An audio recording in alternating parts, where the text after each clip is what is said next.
the Star Wars holiday special came along as an offer, and it sounded ridiculous. I mean, I say in the book, it seemed like a bad idea at the time, Yeah.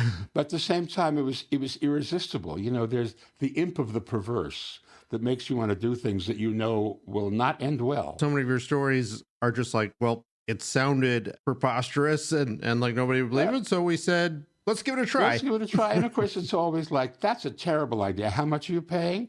Oh, well, I think I can find a way to make that work. Yeah, exactly. Yeah. How long would you spend on these shows? Generally, it was about a month usually. I mean, it was 4 weeks of writing and prep and then a week of shooting it. That was the general schedule on these things.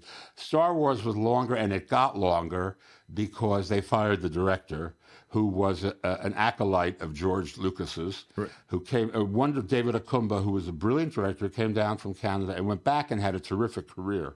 But he did not work in the style of the directors. Directors' variety specials were classic TV directors. They sat in the booth and they called the shots. Right. They didn't have much occasion to go on the floor because there was always a comedy consultant who staged the sketches and the choreographer who staged the numbers and the music director who was behind all of that. But David was shooting the thing like it was a movie. He was on the floor, sometimes with a handheld, shooting things. And as a result, everything took forever.